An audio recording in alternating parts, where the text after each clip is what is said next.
Hello guys, welcome to our amazing education platform बाल study. आपके अपने यूट्यूब चैनल बाल स्टडी में आपका स्वागत है। आज के क्लास में हम लोग एल्गोरिदम से शुरू करने वाले हैं। एल्गोरिदम से पहले के सभी टॉपिक हमने आपको पिछले वीडियो में पढ़ाया है। यदि आप वह वीडियो नहीं देखे हैं तो उस वीडियो का लिंक आपके डिस्क्रिप्शन में दिया गया है, आप वहां से जाकर उस वीडियो को देख सकते हैं। तो चलिए शुरू कर रहे हैं आज हम लोग एल्गोरिदम कि एल्गोरिदम क्या होता है। बच्चों, एल्गोरिदम एक सुपरिभाषित चरणों की एक श्रृंखला होती है जो एक विशेष प्रकार की समस्या को हल करने की प्रक्रिया या विधि प्रदान करती है। इसका कहने का अर्थ है कि ये जो एल्गोरिदम होता है पहले से परिभाषित होता है और यह काम क्या करता है, इसका कार्य होता है कि किसी भी समस्या को हल करने की एक विधि प्रदान करता है। जैसे बच्चों देखिए यहाँ पे 4 + 4 / 4, इसको ही हम दो तरीके से लिख देते हैं। सेम टू सेम लिखेंगे लेकिन 2 बार लिख देते हैं, एक बार इधर और एक बार इधर। अब इसका हल हम एक बार पीछे से कर देते हैं और एक बार आगे से करते हैं। जब हम पीछे से हल करेंगे तो 4 से जब हम 4 में भाग देंगे तो 1 आएगा और 4 प्लस में इसको एज इट इज यहाँ पे लिख देंगे और हल करने पे 5 आ रहा है। उसी प्रकार जब हम इसको आगे से हल करते हैं तो 4 + 4 8 होता है और 8 भागा जब हम 4 करेंगे तो 2 आएगा। क्वेश्चन तो एक है लेकिन आंसर 2 आ रहा है। एक बार 5 आ रहा है और एक बार 2 आ रहा है, तो कौन सा सही होगा? तो एल्गोरिदम यही काम करता है कि सही तरीका और विधि प्रदान करता है। यहाँ पे यह तरीका गलत होगा क्योंकि यहाँ पे हम लोगों ने पहले एडिशन का काम कर दिया, अर्थात जोड़ का काम कर दिया। हम लोगों ने बोर्ड मास में, किसमें बच्चों, बोर्ड मास में पढ़ा था कि सबसे पहले ब्रैकेट का काम करेंगे, उसके बाद का ऑफ मतलब का, उसे ऑफ होता है, ऑफ का हिंदी का होता है, तो का काम करेंगे और उसके बाद हम लोग डिवीजन का हिंदी मीनिंग भाग का काम करेंगे, भाग का। और हम लोगों ने यहाँ पे क्या काम कर दिया, पहले एडिशन का काम कर दिया, लेकिन सबसे पहले किसका काम करना था, भाग का। तो यह तरीका सही है और यह तरीका गलत है। यही करता है एल्गोरिदम। एल्गोरिदम किसी भी समस्या को हल करने की एक सही तरीका अर्थात एक सही विधि प्रदान करता है। आशा करता हूँ कि आप एल्गोरिदम अच्छे से समझ चुके हैं। चलिए बच्चों, अब हम लोग प्रमेयिका की तरफ चलते हैं। बच्चों, आप प्रेमिका मत समझिएगा क्योंकि प्रेमिका दूसरा चीज है और प्रमेयिका दूसरा चीज है। प्रेमिका तो आप अच्छे से समझते हैं, आज प्रमेयिका भी समझ लीजिए कि प्रमेयिका क्या होता है। तो बच्चों, प्रमेयिका एक सिद्ध किया हुआ कथन होता है। क्या होता है? प्रमेयिका एक सिद्ध किया हुआ कथन है कि यह जो बात है पहले से ही सिद्ध रहता है और इसे एक अन्य कथन को सिद्ध करने में प्रयोग करते हैं। इसका प्रयोग कहाँ करते हैं बच्चों? हम लोग एक अन्य कथन को सिद्ध करने में प्रयोग करते हैं। जैसे मैं आपको एक एग्जांपल देता हूँ कि आप लोग जानते हैं कि 2 क्या है, 2 एक सम संख्या है। ये बात आप सभी जानते हैं। सम संख्या का परिभाषा क्या होता है? जिस संख्या में 2 से पूरा भाग लग जाए उसे हम लोग सम संख्या कहते हैं। तो इससे क्या स्पष्ट हो रहा है कि 2 एक सम संख्या या पहले से सिद्ध है और इसका प्रयोग हम कहाँ कर रहे हैं? किसी अन्य संख्या को सिद्ध करने में कि वह सम संख्या है। जैसे में मान लेते हैं कि 12 को हम कैसे सिद्ध करेंगे कि यह सम संख्या है? तो हम करते हैं कि 2 से 12 में भाग देते हैं और पूरा यदि लग रहा है तो यह सम संख्या है। देखिए बच्चों, यहाँ पे क्या शेषफल 0 आ गया, अर्थात क्या हुआ, 12 सम संख्या हो गया। हम लोगों ने कैसे पता लगाया कि 2 से हम लोगों ने 12 में भाग दिया और शेषफल 0 आ गया। इसका अर्थ क्या हुआ कि 12 सम संख्या है। इससे क्या अर्थ हुआ कि यह सिद्ध किया हुआ कथन है कि 2 एक सम संख्या। इसका प्रयोग हम अन्य कथन को सिद्ध करने के लिए कर रहे हैं। इस प्रकार आप समझ चुके हैं कि प्रमेयिका क्या करते हैं। चलिए बच्चों, अब हम लोग देखते हैं कि यूक्लिड विभाजन प्रमेयिका क्या होता है। यूक्लिड विभाजन प्रमेयिका क्या होता है? यूक्लिड विभाजन प्रमेयिका क्या होता है? 2 धनात्मक पूर्णांक ए और बी। यहाँ पे धनात्मक पूर्णांक को ए और बी माना गया, आप कुछ भी मान सकते हैं। दिए रहने पर ऐसी अद्वितीय पूर्ण संख्याएं क्यू और आर विद्यमान है कि ए = BQ + R, जहाँ जो आर जो होगा ना 0 के बराबर या 0 से बड़ा होगा और बी जो है हमेशा आर से बड़ा होगा। बच्चों, ये आर लिखा हुआ है, आर है। आप जब ये सब देखते हैं तो आपके दिमाग में कुछ नहीं जाता है, तो हम इसको आसान भाषा में समझाते हैं, आपकी बचपन की याद को ताजा कराते हैं। आप लोगों ने बच्चों बचपन में पढ़ा होगा कि भाज्य बराबर भाजक गुने भागफल प्लस शेषफल। अब आप सोच रहे होंगे कि सर भाज्य क्या होता है, भाजक क्या होता है, भागफल क्या होता है। चलिए हम वो भी आपको बता ही देते हैं। देखिए बच्चों, जिस संख्या में भाग लगता है उसे हम लोग भाज्य कहते हैं, और जिस संख्या से हम लोग भाग देते हैं ना बच्चों, उसे हम लोग भाजक कहते हैं। क्या? भाजक कहते हैं। और भाजक से भाज्य में भाग देने पे जो उत्तर आता है उसे भागफल कहते हैं। क्या बच्चों? भागफल कहते हैं। और इसका सॉल्यूशन करने पर अर्थात इसका हल निकालने पे जो लास्ट में बच जाता है उसे हम लोग शेषफल कहते हैं। यहाँ पे जरूरी नहीं कि शून्य ही बचेगा, यहाँ पे कुछ भी बच सकता है बच्चों। जैसे हम एक एग्जाम्पल लेते हैं, हम जब 4 से बच्चों 17 में भाग देंगे, इसमें बच्चों 17 में भाग देंगे तो 4 बार में लगेगा 4 चौके 16, और यहाँ पे शेषफल 1 आ जाएगा। देखिए बच्चों, जिस संख्या में भाग लग रहा है ये क्या हो जाए? भाज्य। तो भाज्य क्या हो गया? 17 भाज्य हो गया। और जिस संख्या से हम भाग दे रहे हैं वो क्या हो जाएगा? भाजक हो जाएगा। यहाँ पे 4 क्या हो गया? भाजक। और जो उत्तर आ रहा है यहाँ पे जो आता है उसको हम उत्तर कहते हैं, और उत्तर जो आ रहा है वो भागफल है। और जो सोल्यूशन करने पे नीचे में बच रहा है उसे हम लोग शेषफल कहते हैं। आप लोग समझ गए ना कि भाज्य बराबर भाजक गुने भागफल क्यों हुआ? क्योंकि 17 बराबर हम ऐसा लिख सकते हैं ना कि भाजक गुने भागफल, भाजक गुने भागफल गुने आप प्लस शेषफल, प्लस शेषफल। तो शेषफल कर दें तो 4 चौके 16 प्लस 1 17। यह किसके बराबर आ रहा है? तो भाज्य के बराबर आ रहा है। क्या बच्चों भाज्य के बराबर आ रहा है? हाँ सर, ये तो भाज्य के बराबर आ रहा है। तो इससे क्या सिद्ध होता है कि भाज्य बराबर क्या बच्चों? भाज्य बराबर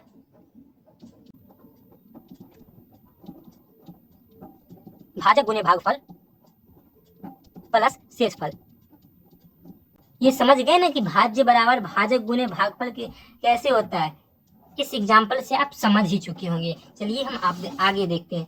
देखिए बच्चों, यहाँ पे जो भाज्य होता है ना, भाज्य, उसी को हम ए से सूचित करते हैं। किससे बच्चों? ए से सूचित करते हैं। और जो भाजक होता है भाजक, उसको हम बी से सूचित करते हैं। किससे? बी से सूचित करते हैं। और जो भागफल होता है भागफल, उसको हम क्यू से सूचित करते हैं। किससे? क्यू से। और जो शेषफल है बच्चों, उसको हम आर से सूचित करते हैं। इसी प्रकार यहाँ से आ जाता है ए बराबर अर्थात भाज्य बराबर बी गुने क्यू प्लस आर। हम इसको एक साथ बोलते हैं A equal to B Q plus R. B Q बोलने का मतलब है कि बी से क्यू का गुना हो रहा है। क्या हो रहा है? बी से क्यू का गुना हो रहा है। तो चलिए बच्चों, हम ए और बी को कुछ मान के और अच्छे से समझते हैं कि माना कि बच्चों ए को हम 15 मान लिए हैं और बी को आप 5 मान लीजिए। आप कुछ भी मान सकते हैं। ए बराबर 17, 16, 20, 25 जो आपको मानना है आप मान सकते हैं। इसको छोड़िए, हम ए को क्या मान लिए? 15 और बी को 5 मान लिए। ये किसके लिए? ये पहले एग्जाम्पल के लिए माने। अभी आप इसको भूल जाइए, आप सिर्फ इधर ध्यान दीजिएगा, सिर्फ इधर ध्यान दीजिएगा। ठीक ना बच्चों? देखिए, हम ए को 15 मान लिए हैं। क्या बच्चों? ए को 15 मान लिए और बी को 5। तो आप जानते हैं ना कि ए किसको कहते हैं? भाज्य को। तो भाज्य क्या होता है? जिस संख्या में भाग लगता है। बी क्या है? बी 5 है। तो किससे भाग लगेगा? तो बी से भाग लगेगा। बी होता है क्या है? तो बी भाजक होता है। और हमें किसी भी संख्या में भाग भाजक से ही लगता है। तो बी से जब भाग लगेगा तो 5, क्या बच्चों? 5 से 15 में किस संख्या से भाग लगेगा? तो 3 से। तो भागफल क्या आ गया? 3। और 5 गुने 3 जब हम करेंगे, 5 गुने 3, तो शेषफल क्या आ जाएगा? 0। तो इससे क्या स्पष्ट हो रहा है कि 15 बराबर 5 गुने 3 प्लस 0। समझ गए? एक और एग्जाम्पल ले लेते हैं। 6 से हम जब 26 में भाग देंगे तो 6 चौके 24 और शेषफल क्या आ गया? 2। यहाँ से क्या स्पष्ट हो रहा है बच्चों कि जो आर जो आ रहा है, एक पर 0 और एक पर 2 आया। ठीक ना? एक पर 0 आया है और एक पर 2 आया है। यहाँ पे देखिए, इससे स्पष्ट हुआ कि ए बराबर बी क्यू प्लस आर। क्या बच्चों? ए बराबर बी क्यू प्लस आर। जहाँ जो आर जो है बच्चों मतलब शेषफल, वो हमेशा 0 से बड़ा होगा। शेषफल क्या होगा? हमेशा 0 से बड़ा होगा या नहीं तो 0 के बराबर होगा। कभी भी आर 0 से छोटा नहीं हो सकता है। आर जो है बच्चों कभी भी 0 से छोटा नहीं होगा, यही ये बोल रहा है। और देखिए, ये बी कहने का मतलब है बी से भाजक होता है, और जो आर जो होगा ना वो हमेशा भाजक से छोटा होगा। और जो हम इस तरह से साइन देते हैं, इसका मतलब है या तो बड़ा नहीं तो बराबर, या तो बड़ा नहीं तो बराबर। उसी प्रकार यहाँ पे जो आर जो है या तो 0 से बड़ा होगा और नहीं तो बराबर होगा। समझ गए? इतना यूक्लिड विभाजन प्रमेय यही है। और हम यूक्लिड विभाजन प्रमेय का प्रयोग करते हैं कहाँ पे? एल्गोरिथम में, यूक्लिड विभाजन एल्गोरिथम में। तो अब हम लोग देखते हैं कि यूक्लिड विभाजन एल्गोरिथम में क्या होता है। जो यूक्लिड विभाजन एल्गोरिथम क्या होता है, यहाँ पे हम लोग इसका पहले डिफिनीशन देख लेते हैं।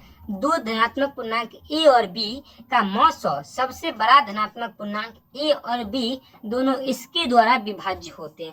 कहने का क्या अर्थ है कि जैसे दो धनात्मक पूर्णांक 6 और 26 है, हम दो धनात्मक पूर्णांक 6 और 26 ले रहे हैं। आप कुछ भी ले सकते हैं, दो धनात्मक पूर्णांक 5, 25, 16, 28, कुछ भी आपके मन में जो दो धनात्मक पूर्णांक आएगा वो ले सकते हैं। और क्या कहा है, दो धनात्मक पूर्णांक ए और बी का मौसौ, तो हम मौसौ निकाल लेते हैं किसका, 6 और 26 का। किस तरीका से, तो बचपन वाला तरीका से। किस तरीका से, बचपन वाला तरीका से। तो आप बचपन में 6 और 26 का कैसे मौसौ निकालते थे, कुछ इस तरह से लिखते थे और उसके बाद 6 से 26 में भाग लगाते थे। कितनी बारी में, तो जिससे लग गया तो 4 से भाग लग रहा है तो 6 चौके 24, ठीक ना। अब इसके बाद क्या करते थे, इसके 26 में से 24 घटा देते थे, तो 26 में से 24 घटाएंगे तो क्या आएगा, 2 आएगा, तो यहाँ पे हम 2 लिख देते थे। अब इसके बाद यहाँ पे एक और लाइन लिखते थे, इसको बढ़ा देते थे और इस 6 को, यहाँ पे जो 6 है इसको यहाँ लिख के और 2 से 6 में भाग लगा देते थे। चलिए 2 से जब 6 में भाग लगेंगे तो 3 बार में भाग लग जाता था,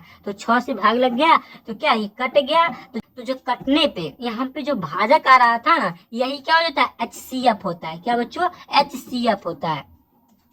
और यूक्लिड विभाजन एल्गोरिथम जो हमें कहता है कि जो दो धनात्मक पूर्णांक का HCF आएगा ना, वो सबसे बड़ी संख्या होगी जो दोनों को विभाज्य करेगी, ठीक ना, दोनों को विभाज्य करेगी। मतलब दो सबसे बड़ी संख्या है जो 6 और 26 दोनों को विभाज्य करेगी। 2 से बड़ा कोई ऐसा संख्या नहीं है कि 6 और 26 दोनों को विभाज्य कर दे। चलिए हम चेक ही कर लेते हैं। जैसे हम 3 से भाग लगाएंगे तो 6 में तो भाग लग जाएगा, लेकिन 26 में भाग नहीं लगेगा। 4 से भाग, जब हम 4 से भाग लगाएंगे तो 6 और 26 किसी में भाग नहीं लगेगा। जब हम 5 से भाग लगाएंगे तो 6 और 26 किसी में भाग नहीं लगेगा। कहने का अर्थ है कि 2 सबसे बड़ी ऐसी धनात्मक पूर्णांक है जिससे 6 और 26 दोनों में पूरी तरह भाग लग रहा है। यही क्या कहता है, यूक्लिड विभाजन एल्गोरिथम कहता है। और यूक्लिड विभाजन एल्गोरिथम की सहायता से हम लोग हमेशा दो धनात्मक पूर्णांक का HCF निकालते हैं। क्या बच्चों, हमेशा HCF निकालते हैं। क्या निकालते हैं, HCF। HCF का full form highest common factor होता है। क्या होता है, हाईएस्ट कॉमन फैक्टर होता है। इसका हिंदी मीनिंग महत्तम समापवर्तक क्या होता है बच्चों, महत्तम समापवर्तक होता है। इसे हम हिंदी में से सामान्यतः मौसौ बोल देते हैं। क्या बोल देते हैं, मौसौ बोल देते हैं। चलिए अब और देखते हैं यूक्लिड विभाजन एल्गोरिथम के बारे में कि क्या है यह यूक्लिड विभाजन एल्गोरिथम और इसकी सहायता से हम HCF कैसे निकालते हैं। आपसे कोई ऐसे प्रश्न पूछ दे कि यूक्लिड विभाजन एल्गोरिथम की सहायता से हम क्या निकालते हैं, तो आप क्या बोलोगे, हम दो धनात्मक पूर्णांक का मौसौ अर्थात महत्तम समापवर्तक निकालते हैं। तो किस तरह से निकालते हैं, चलिए वो भी देख लेते हैं। क्या कर रहा है, दो धनात्मक पूर्णांक मान लीजिए जो A और B है। तो चलिए हम देखते हैं।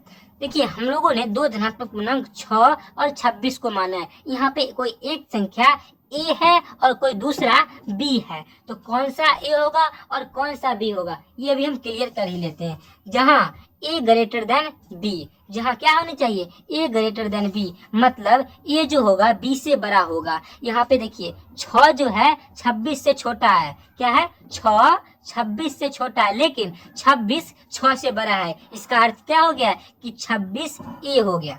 क्या हो गया, 26 A हो गया और 6 क्या हो गया, 6 B हो गया। समझ गए कि जो संख्या बड़ा होगा उसको हम A मान लेंगे, जो संख्या बड़ा होगा उसको हम A मान लेंगे और जो संख्या छोटा होगा उसको हम B मान लेंगे। क्या मानेंगे, B मान लेंगे, क्योंकि जिसमें हम भाग लगाते हैं क्या होता है, उस सबसे बड़ा होता है और भाजक तो हमेशा छोटा होगा ही ना। तो जो संख्या बड़ा होगा वो क्या हो जाएगा, वो A हो जाएगा। उसके बाद देखिए क्या कर रहा है, तो HCF निकालने के लिए निम्न चरणों का अनुसरण कीजिए। अब हम A बराबर क्या मान लिए हैं, 26 और B बराबर 6 मान लिए। ये मान लिए हैं बच्चों, A बराबर 26 मान लिए और B बराबर 6 मान लिए। अगला देखिए क्या कर रहा है कि हमें निम्न चरण दिए गए हैं। हमें 3 चरण दिए गए बच्चों। कितने चरण, 3 चरण दिए गए और इन 3 चरणों का प्रयोग कर हम HCF निकालेंगे। तो आपका चरण नंबर फर्स्ट कर रहा है कि A और B के लिए यूक्लिड विभाजन प्रेमिका का प्रयोग कीजिए। और यूक्लिड विभाजन प्रमेयिका का प्रयोग क्यों करना है? क्योंकि इससे हमें Q और R का पता चल जाएगा। तो A क्या है? A है 26 और B क्या है? B है 6। A क्या है बच्चों? A 26 है और B क्या है? 6 है। तो यूक्लिड विभाजन प्रमेयिका क्या होता है? तो यूक्लिड विभाजन प्रमेयिका होता है भाज्य बराबर भाजक गुणे भागफल प्लस शेषफल। यूक्लिड विभाजन प्रमेयिका क्या होता है? भाज्य बराबर भाजक गुणे भागफल प्लस शेषफल। और शेषफल को आर से सूचित करते हैं, इसीलिए हम आर ही लिख देते हैं, जगह नहीं बचा बच्चों। तो इस कहने का क्या अर्थ है? ए बराबर बी गुने क्यू प्लस आर। हमें बच्चों ए तो पता है और बी भी पता है, हमें निकालना क्या है? क्यू और आर, अर्थात क्या निकालना है? भागफल और शेषफल निकालना है। तो कैसे निकलेगा? जब हम भाजक से भाज्य में भाग दे देंगे तब हमें क्या निकल जाएगा? भागफल और शेषफल निकल जाएगा। तो भाज्य क्या है? भाज्य है 26 और भाजक क्या है? भाजक है 6। तो भागफल निकालने के लिए 6 से 26 में भाग देना होगा। तो हम चलिए 6 से 26 में भाग देते हैं। तो 6 से 26 में भाग देंगे तो हमारे पास भागफल 4 आ जाएगा। 4 आ जाएगा ना बच्चों? 4 आ जाएगा। और शेषफल क्या आ गया? शेषफल 2 आ गया। तो हम भागफल की जगह पर 4 रख दिए और शेषफल की जगह पर 2 रख दिए। देखिए आपका चरण नंबर फर्स्ट कंप्लीट हुआ। यहाँ से हमें भागफल और शेषफल दोनों पता चल गया। अब चलिए हम लोग चरण नंबर सेकेंड पढ़ते हैं कि चरण नंबर सेकेंड क्या है। आपका चरण नंबर सेकेंड है r बराबर 0 हो तो b पूर्णांक a और b का HCF होगा। क्या बच्चों? r बराबर 0, लेकिन हमारे पास तो r 0 आया ही नहीं है, अर्थात शेषफल क्या 0 आया? तो बोलोगी नहीं सर शेषफल तो 2 आया था, तो r बराबर 0 नहीं है, तब क्या करेंगे वो देखते हैं। यदि r बराबर 0 नहीं आए तो b और r के लिए पुनः यूक्लिड विभाजन प्रमेयिका का प्रयोग करेंगे। देखिए बच्चों r बराबर हमारे पास 0 नहीं आया तो b क्या है? b क्या है? यहाँ पे 6 है b और शेषफल मतलब r क्या है? तो 2 है। तो इन दोनों के लिए हम यूक्लिड विभाजन प्रमेयिका का प्रयोग करेंगे। तो प्रमेयिका का प्रयोग कैसे करेंगे? जब 0 नहीं आता है तो जो b होता है ना, b वो a के स्थान पे आता है, अर्थात जो भाजक होता है वो भाज्य बन जाता है। तो 6 यहाँ पे क्या बन गया? वो भाज्य बन गया। बन गया है बच्चों? यहाँ पे 6 भाज्य बन गया। और जो शेषफल होता है वो भाजक के स्थान पे चलाता है, भाजक के स्थान पे। अब यूक्लिड विभाजन प्रमेयिका का प्रयोग करके हम भागफल निकालेंगे। हम क्या निकालेंगे? भागफल निकालेंगे। जब हम 2 से 6 में भाग देंगे तो हमारे पास भागफल चले आएगा। क्या आएगा? 2 से 6 में भाग देते हैं। 2 से जब हम 6 में भाग देंगे तो 3 आएगा भागफल। 3 भागफल आ जाएगा, 3 लिख दे। और शेषफल क्या आया? 0, तो 0 हम लिख देते हैं। लिख दिए बच्चों। अब देखिए चरण नंबर 2 कंप्लीट हो गया। क्यों 2 कंप्लीट हुआ? क्योंकि हमारा r 0 आ गया। अब अगला स्टेप देखते हैं। इस अरे r 0 हो तो b पूर्णांक a और b का HCF होगा। बच्चों यहाँ पे जो r जब तक 0 आ गया, जहाँ 0 आया तो जो b के स्थान पे होगा ना वही a और b के लिए मौसा हो जाएगा। तो a और b क्या है? a है 26 और b क्या है? 6। तो इन दोनों का मौसा क्या होगा? इन दोनों का मौसा 2 हो जाएगा। इसको हम लिखते किस तरह से? लिखते हैं HCF 26,6 बराबर 2। ये क्या हो गया? चरण नंबर 2 आपका कंप्लीट हुआ। इस तरह हम यूक्लिड विभाजन प्रमेयिका का प्रयोग करके मौसा निकालते हैं। आपको अभी यदि अच्छे समझ में नहीं आया होगा कि यूक्लिड विभाजन प्रमेयिका का प्रयोग करके मौसा किस तरह निकालते हैं, मैं आपको एक्सरसाइज 1.1 का क्वेश्चन नंबर फर्स्ट करवाने वाला हूँ। वहाँ पे यही है कि यूक्लिड विभाजन प्रमेयिका का प्रयोग करके मौसा निकालने वाला हूँ। वहाँ पे मैं लैंग्वेज के साथ बताऊंगा कि मौसा कैसे निकालते हैं, कि मौसा कैसे निकालते हैं। तो इस तरह हमारा चरण नंबर 2 कंप्लीट होता है और मौसा हम निकालते हैं। चरण नंबर 3 की तरफ चलते हैं। चरण नंबर 3 क्या है? इस प्रक्रिया को तब तक जारी रखें जब तक r बराबर 0 नहीं आ जाए। उस स्थिति में जो भाजक प्राप्त होगा वह a और b का HCF होगा। मतलब बच्चों इस जो प्रक्रिया जो हम कर रहे थे, इस प्रक्रिया को जारी रखना है। कब तक? शेषफल 0 ना आ जाए। जब ही शेषफल 0 आएगा तो जो b के स्थान पे होगा वही क्या हो जाएगा? जो a और b के लिए मौसा हो जाएगा। आशा करता हूँ कि यह वीडियो आपको काफी अच्छा लगा होगा। आशा करता हूँ कि यह वीडियो आपको काफी अच्छा लगा होगा। यदि आपको यह वीडियो काफी अच्छा लगा है तो चैनल को सब्सक्राइब कर दीजिए, वीडियो को लाइक कर दीजिए। मिलते हैं एक्सरसाइज 1.1 के क्वेश्चन के साथ, यही ताजगी और यही महसूस के साथ।